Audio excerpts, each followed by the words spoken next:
I'm Angela Kelly Robeck, host of the Empowered Principal Podcast, a part of the Education Podcast Network, just like the show you're listening to now. Shows on the network are individually owned and opinions expressed may not reflect others. Find other education podcasts at edupodcastnetwork.com.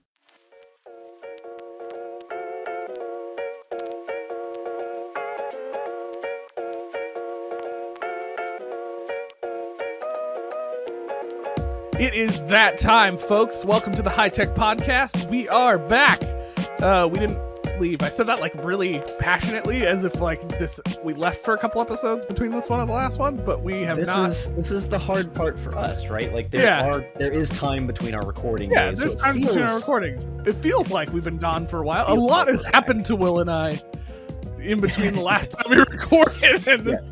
We got on 45 minutes ago, folks, to start recording, and have spent the last 45 minutes catching up. So catching up. So it's been crazy. Anyway, I'm Josh. I'm the host. If you've not listened to our podcast before and you're a first time listener, but lifetime fan. And then I don't know. And then I'm joined by Will Illingworth over here. Say hey, Will. Hi. I've got a name that has lots of I's and L's in it. It is true. You do. It is quite intense. Although I have to admit, the order and the way they flow, I feel like I never forget how to spell your name.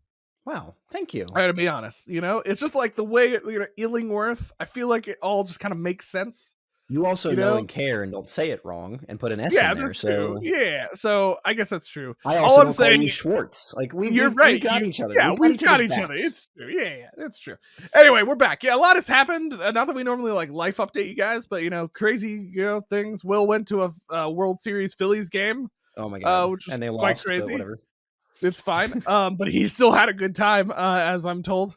And good night. my wife and I went to Vegas and spent all your money in the casinos. No, what? No, and we did not. We actually went to, if any of you listening are like 2000s pop punk post hardcore fans, we went to the festival. Robin. Yeah, we know. We went to the When You Are Young festival. Or When We Were Young festival, which was quite an experience. I got to see like every band I've listened to for a long time, but ironically didn't drink at all while we were there. That is the opposite of my story. It's the opposite of your story, but everybody can't seem to process that Sam and I didn't drink at all while in Vegas. Like it just didn't happen. We flew out Friday, went to the festival Saturday, and then flew back Sunday, and I worked Monday at noon. So we didn't have a lot of time to do that stuff, but it was a cool time. Anyway, it was a great time. All of that has happened between the last time we recorded and today. So and it's only been a week. So in case everyone's curious. We got it done, man. Anyway, we're not here to talk about emo music, although that would be a good another side podcast, like the Sad High Tech podcast. I don't know. Sad Tech. I'm gonna think on that one. We'll think about it. Yeah. Emo tech, sad tech, something. Ooh, emo tech. I like emo tech. It could be like the cartoon version of our heads, but like in emo gear. Okay, Sam's gonna do that if she hears this episode. Like I'm gonna get a text and it's gonna be our logo emified, but also emo tech sounds like an Egyptian god. It is true. I think that's kind of why I like it. Emo tech. That's the god of emo. Anyway, we're here to talk about other things. But before we do, just a reminder, if you're listening to us, we are on the web.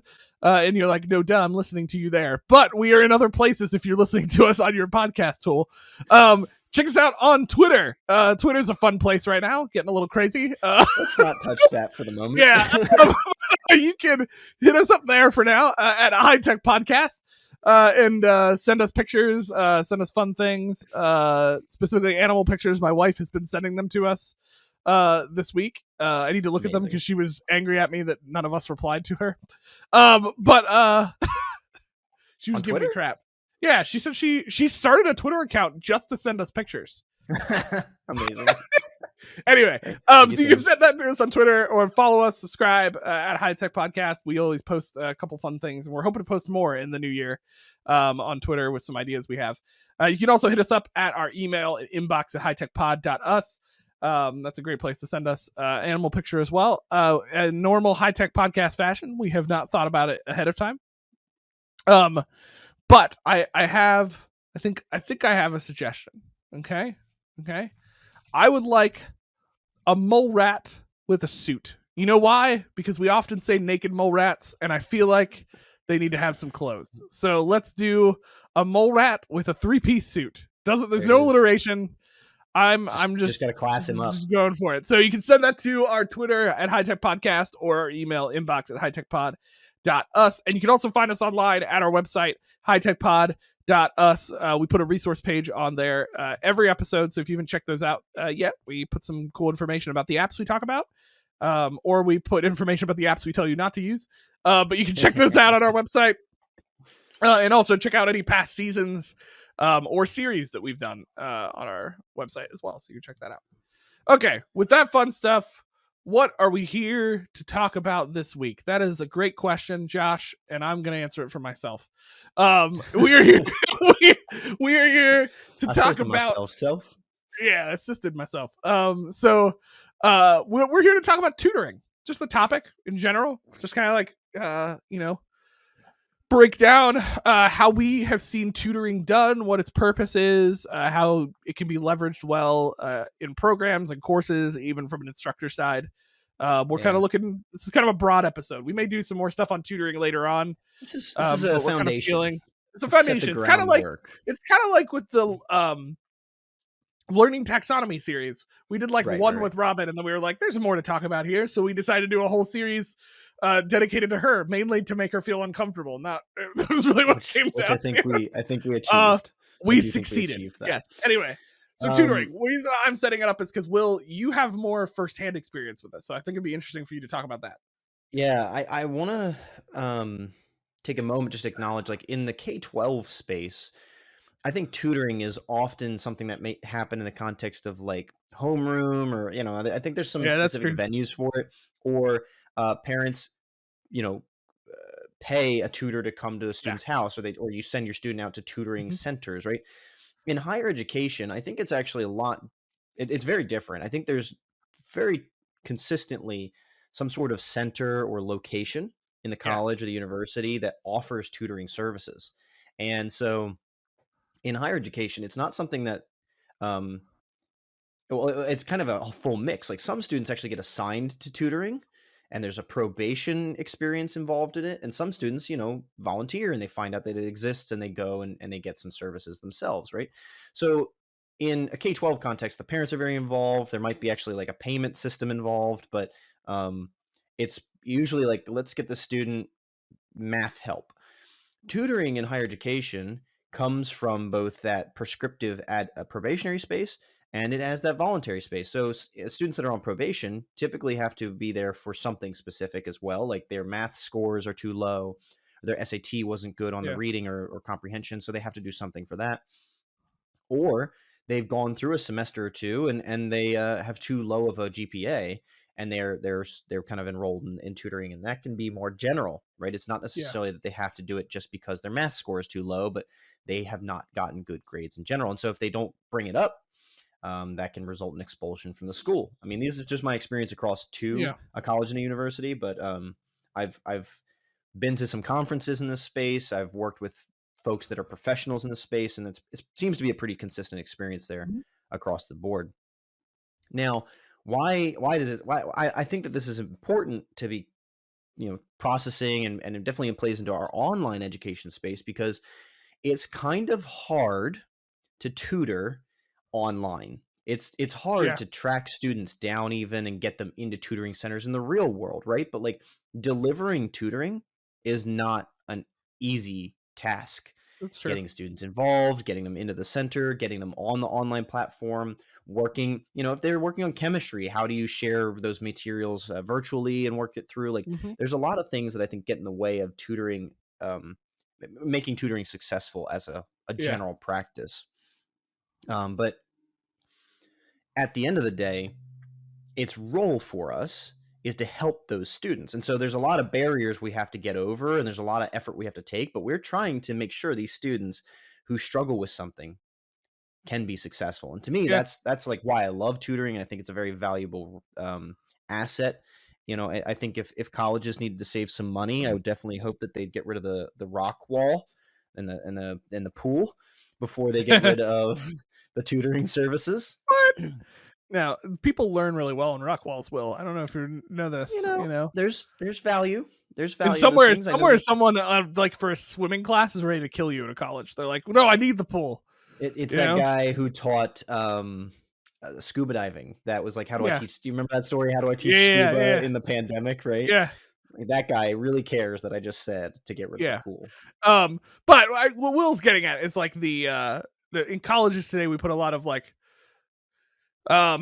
experience stuff into the campus, and we'll often like cut other things, and one of those is where I see money often getting cut is in like offices like a tutoring center, writing center type of vibe.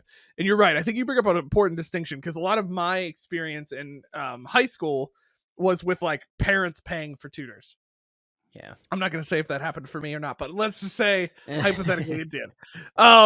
Right, and so like there was a tutoring center, and you go to or somebody would come to your house. Like, it was a very different situation. And colleges, a lot of times it's almost expected that we build it into the programs of what we do. Like, we have a system for it, and a lot of that I think has to do with the difference of college.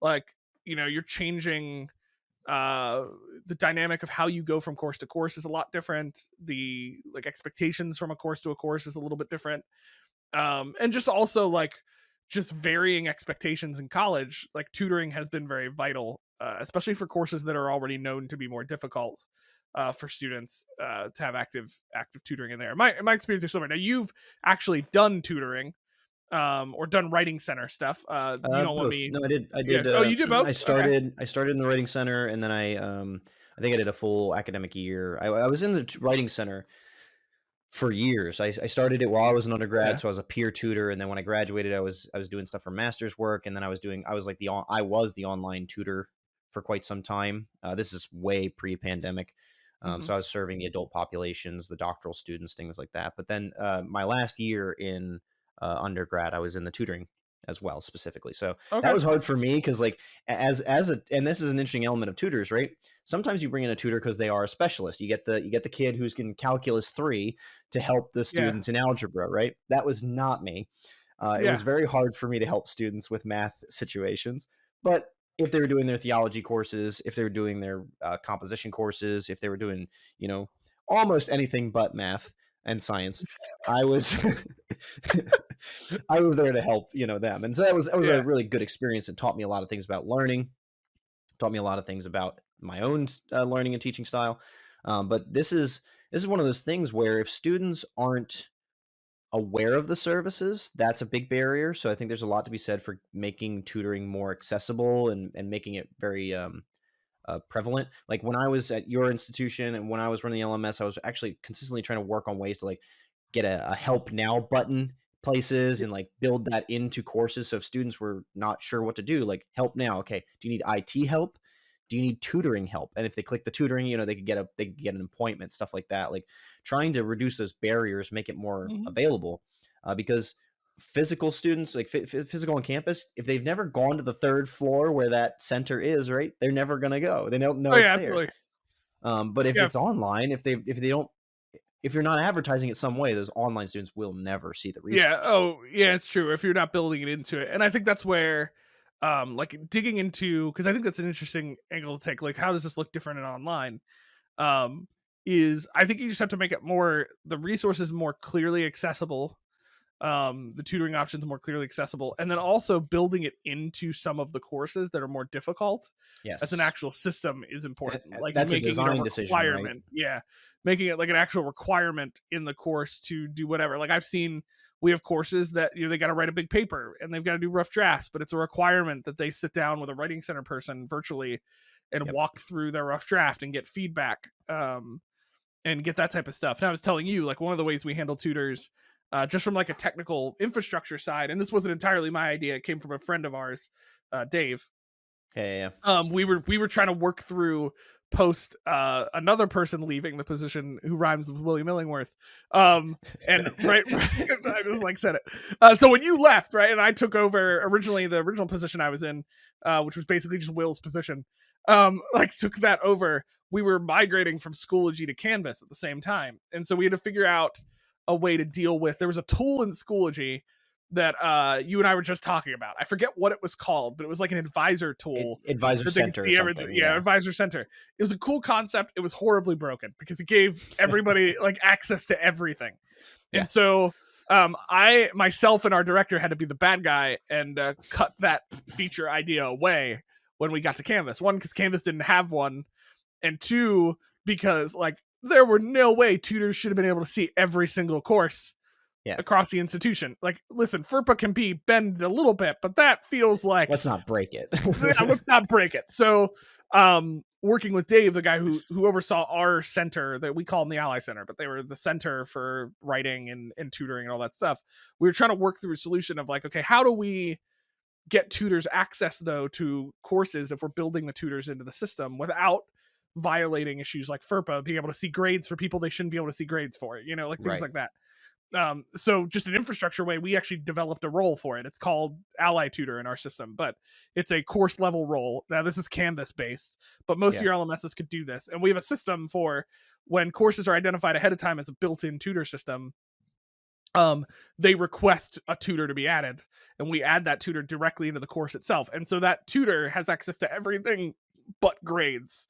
And like student data, so they can see who's in the course, they can see what's in the course, but they can't see student submissions or grade effort. So what that allows them to do is they'll actually set up tutoring groups in the course, because there's a Canvas course level group system, and most of your LMSs are going to have something like this. So they set up groups in the course, and they use those to get students into tutoring groups, and then they actively tutor alongside the course.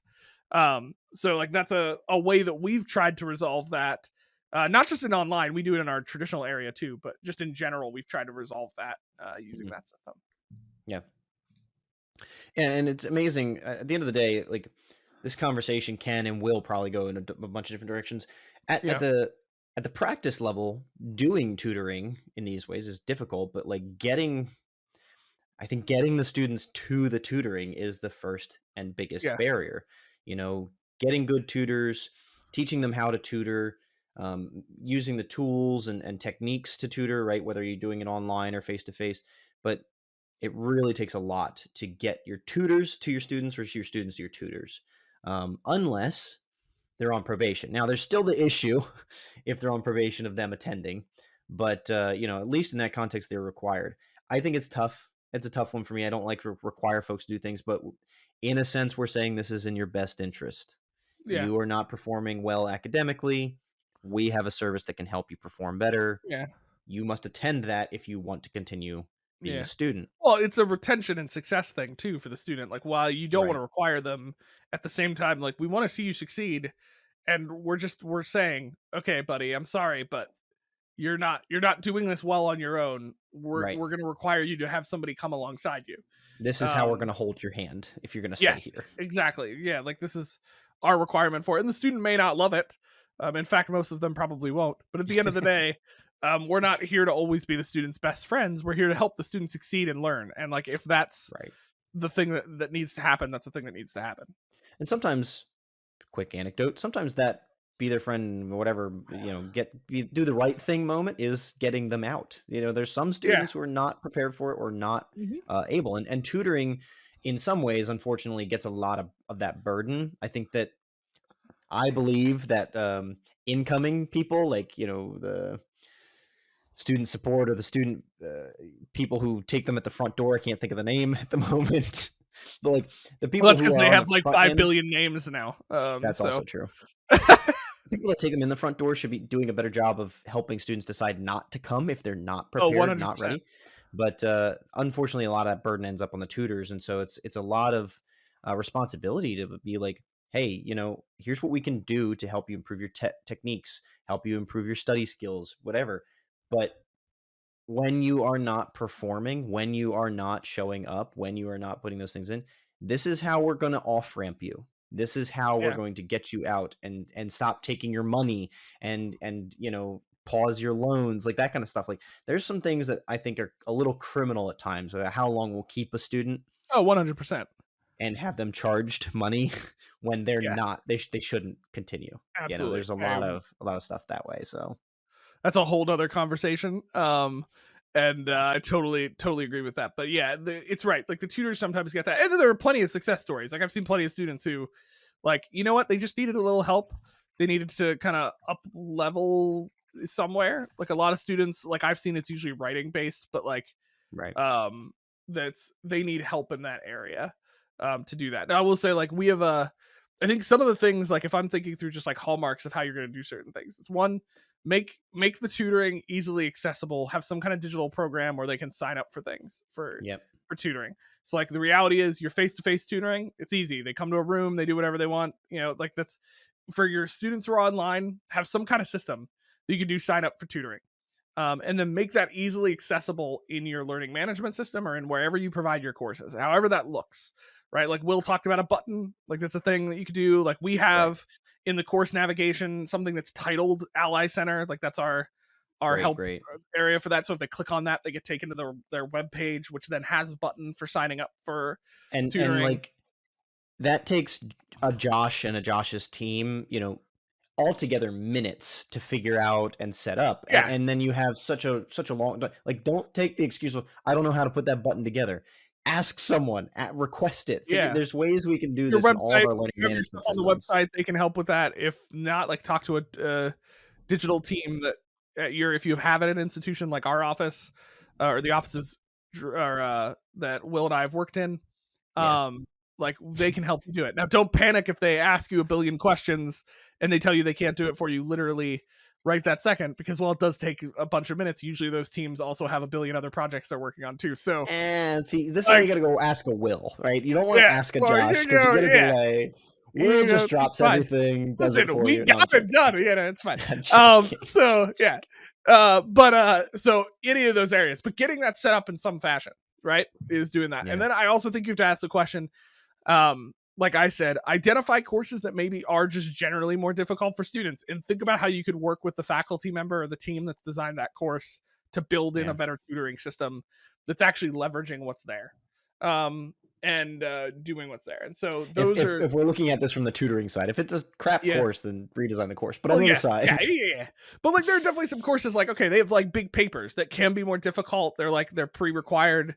They're a general course for students. Like a lot of times you'll see this in like writing courses and things like that. We already know that those courses are required and they can sometimes be difficult depending on where the student is at coming in. And so having some kind of tutoring system built into the course also then helps them learn how to properly write out papers and do revisions and all that. Like all that stuff is helpful. So the other thing I think you have to think through is just how are you going to do the tutoring online?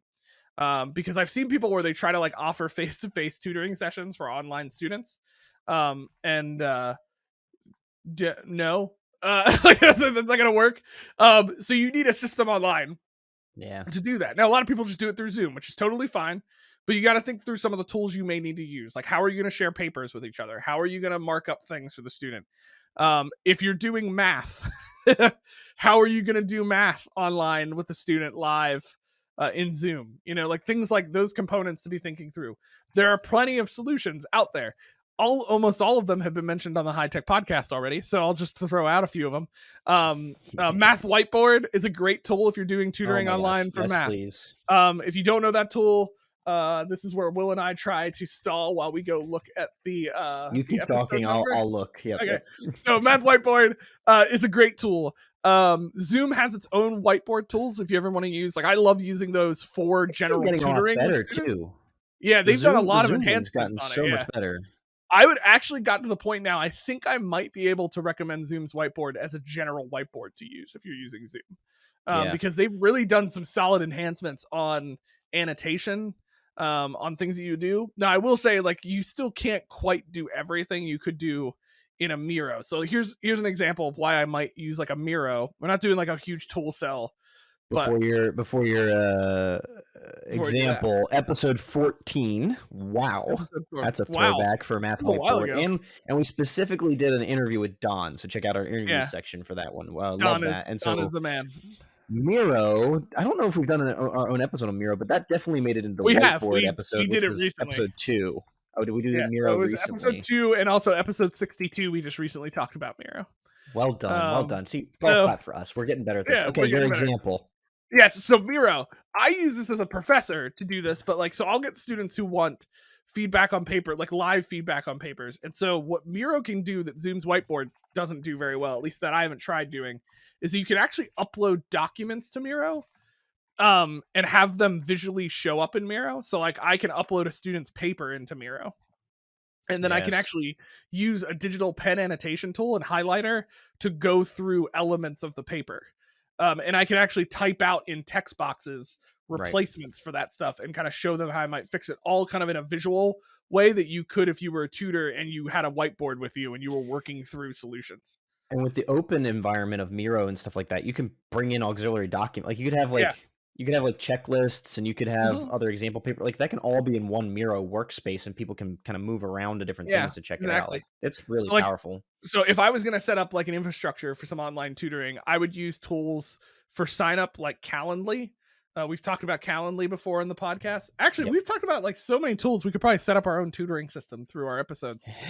That was episode 42. If you're curious about what Calendly was, so wow, just nailing it today. Go we us.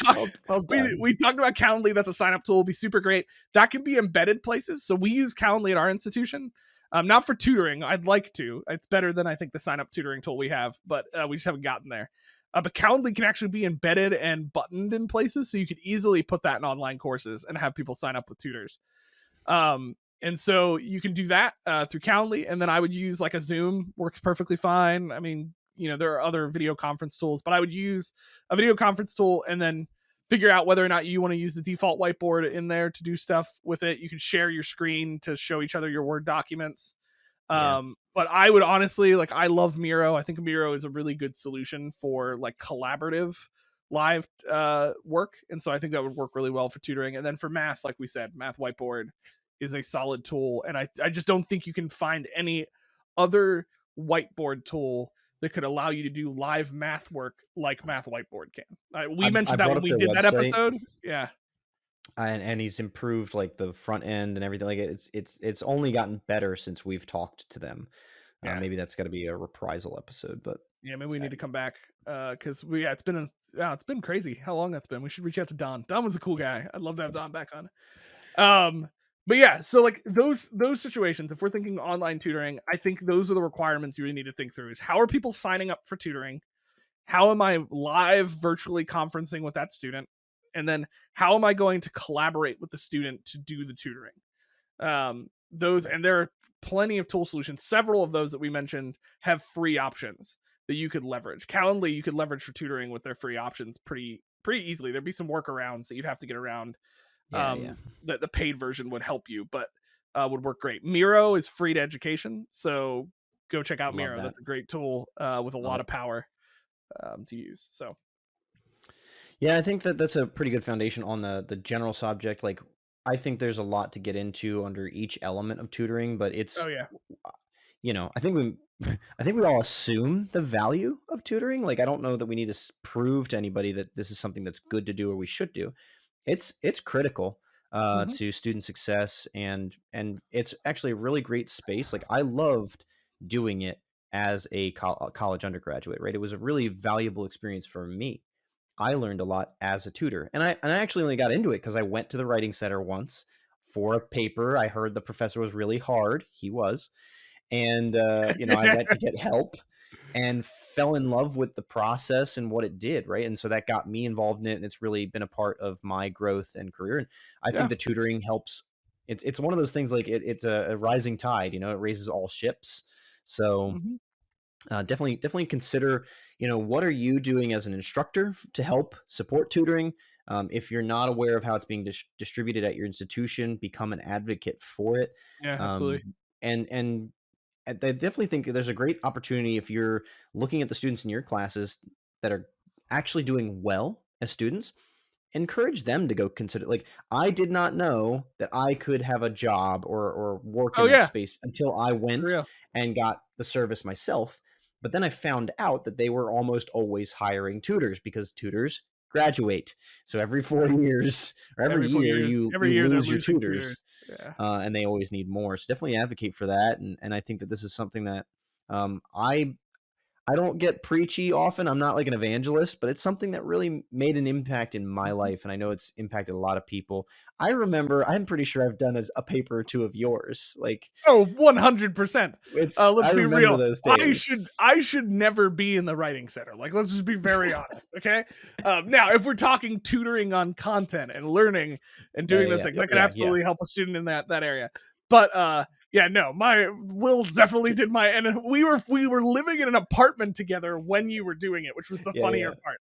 And you were We like, had we had a this was requirement from a bad, buddy. professor. Yeah, there was like a professor that was requiring it. And you're like, And you did well, fine. I don't want to go to anybody else. It's like, all right, well, these are the days I work. Subscribe for one of my hours, and like if we get it That done, was we'll get it signed off, and then Yeah, that was I'll help you back at the apartment. that was a funny time. I still remember that moment of just being like, you being like, this was, hi buddy, how you doing?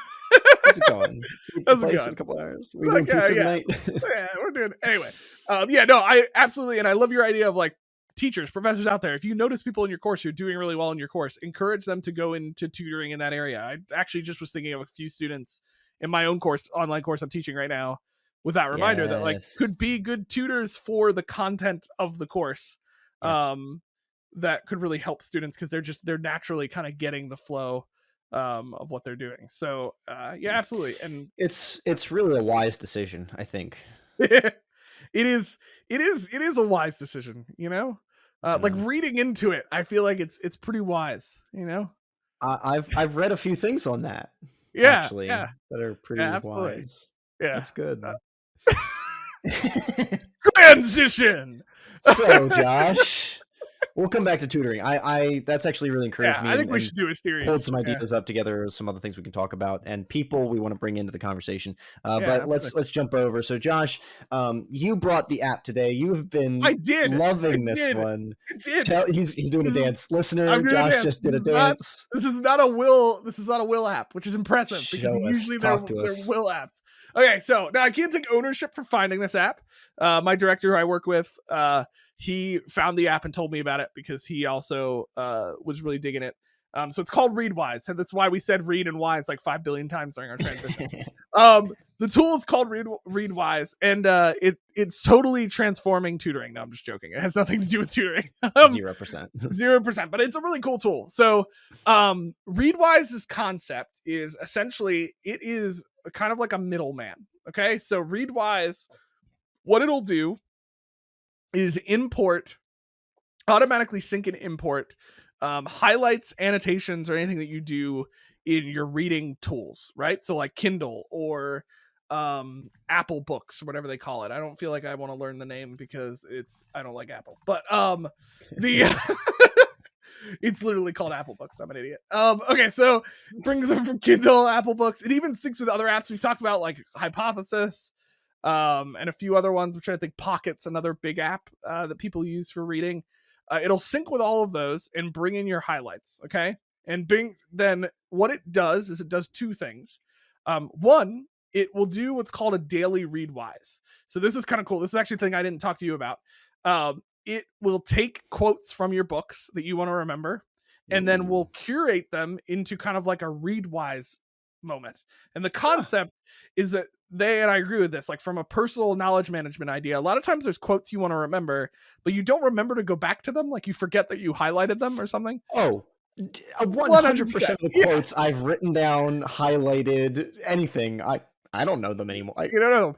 And the I don't- reason for that yeah. is because the idea doesn't come back to you. And also the other thing is like they hold a philosophy, and I agree with this. They're like really good, like kind of learning management of your own self is to like bring those quotes up from time to time, or those ideas, because those will spawn new ideas because you're in a new life circumstance 4 months later. So you might all of a sudden that quote from that book that you saved might mean something different now than it did when you first read it. So like the premise is they'll bring up and curate a grouping of quotes that you read over. And so you basically look over them again, you kind of read through them, and then you check off that you've done it. It's kind of like a habitual pattern of reading is what they'll craft for you. So it's already been doing this for me. This is actually, and I should preface this is an app that I use. I've been using it for 2.5 weeks now. Our director's been using it for like a month or two now. So it brings up that. The other thing that I love that it does is that it will then also connect with any digital note system that you use. Now, I said any, like it literally finds all of them. It has a handful of them, but let's be honest, there are some major players in here. So the reason I love it is because it connects to Notion. Yes. So that's one option. All so hail Notion. That's how mine has been using it. Our director uses Evernote. And so it connects to Evernote, which is another popular digital note tool. And then there's another popular one out there that has been kind of growing in popularity, Obsidian. It also connects to. All three of those are great tools for taking digital notes. It syncs with a couple other ones too, but I don't really know what they are. So you can go check them out on the website because they're not popular enough for me to know what they are. But they sync back. So they'll actually take the highlights and quotes that you do. They'll sync them back to wherever you keep your notes. It creates like an organized database in your notes for this. And then basically just puts that quote there with any notes that you put on it. And then the page number or location. Like if it's from Kindle, it'll show you the location and directly link to that. It also then creates, like if you pull it from like a website or something, it'll create a direct link to the article you pulled it from within the page.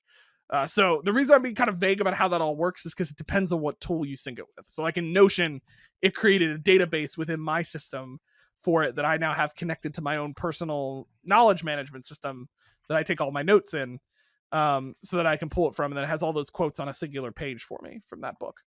The thing I really like about Readwise is not only does it sync from digital platforms, but you can actually use the app on your phone to live snap a picture of a book or a page and highlight parts of text on that book. So like if I take a picture of a physical book, I use this for my class as a teacher. I'll be reading through the book that's a part of the course. And like I've read it already, but I refresh my memory every week before we get into the content. Yeah. And I've started using Readwise to snap pictures of pages and highlight important quotes that I think are going to be helpful in the digital discussion for the students later that I want to come back to depending on how the students respond. So I use that and highlight it and hit go, and it sends it to my Readwise at like my Readwise profile, and then it syncs it into Notion for me into a page that's titled by the book, has the book cover and everything, and syncs it into there and gives me the page number that I pulled it from and the notes that I left on it, so that I can then search that in my own system.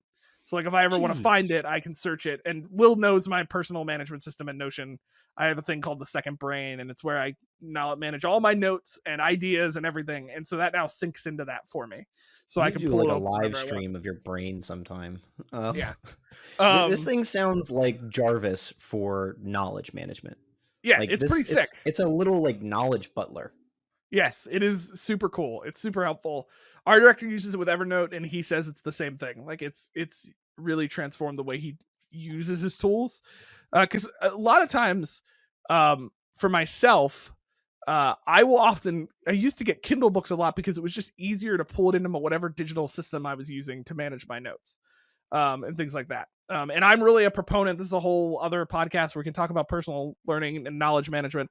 I'm really a proponent of we don't remember things well, and tools are super helpful. So like you can create what's this idea of a second brain, which is just this concept of like putting everything you know or want to remember into a database, or a tool like Evernote or Notion, or binders. If you want to go physical, that's totally fine. I hate that, but you can do it if you'd like. And that way you can find that stuff if you want to remember it, or you want to tie it into other things. Like you can use that. Like I use my system to like tie information into other projects and things, so that if I want to pull that into a project I'm working on, I can pull it in. So like that's super helpful. From a teacher component, it helps me remember things from books that I've been teaching. Like let's be honest, guys and girls, you don't remember everything from all the books you've been teaching. We may pretend like we do, but we don't. So like this is super helpful for just remembering super important things, quotes, ideas. I can leave notes on the quotes I took from the book that I'm teaching to like say, hey, a student really struggled with this week. Here's what they struggled with. Like I can leave those types of notes to try to help myself remember for future courses, like where some of the struggles were related to text in the book. Yeah. There's a lot of, and from students, this would be super helpful as a study technique, as they're running through books, to use this to pull into their own systems. And this is one thing I don't think we do well for students, which is teach them how to ongoing learn, and how at the end of the day, in the new world, data world we live in, it's less about remembering everything, and it's more about carefully curating important information.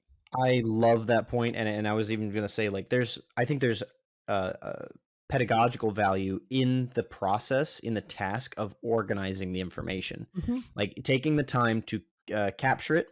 I like that you say carefully curate it, right? But that implies like capture it, notate it, organize it, and each of those stages, like capturing it means I've read it, I highlight it, I copy and paste it, I do whatever, I take a picture of it. Capture, then I organize it, like I have to pick somewhere to put it, and like all those tasks are more time with the material. That's a good thing. And Absolutely. You're like intentionally thinking through and making connections of the material, especially when you're taking that time to organize, like, oh, this quote about this thing probably relates to this element, so I want to put it under this category, which is shared with, like, then now I'm thought about not only the quote I'm taking, but the other material I want to connect it to. Absolutely. And I have not even made this a learning activity, right? This is just a good learning practice. I would say, for the sake of the classroom, like, this isn't something that we would assign because there's a monthly cost, but it's something I would advocate for. And if I could get my institution to create some sort of institutional license so the students don't have to pay, great. But, well, pay directly. It's just in their loans, LOL. Oops. I went there. Yeah, we need a different episode on poor higher ed structures. That's come up a couple times during this episode. Oh, we'll just put that in the roastery. Just load those beans in the hopper and let's fire. Just jump that in.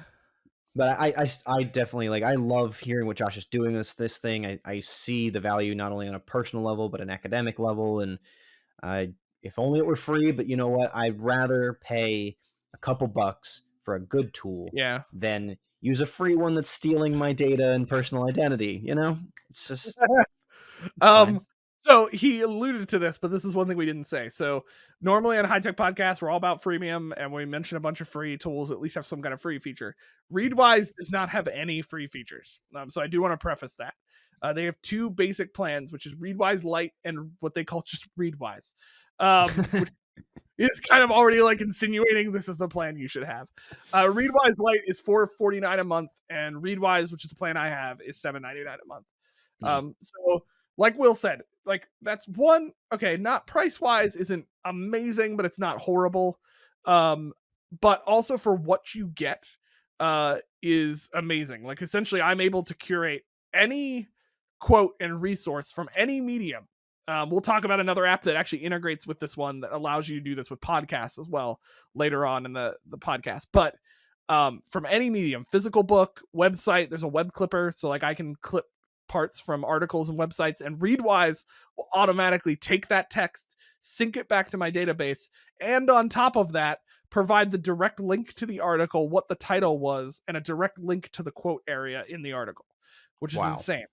So like you're able to curate anything from any medium all into one area for you to find. In my opinion, the price on Readwise is well worth it. I think I've already justified the price for myself in the first 2.5 weeks of using it.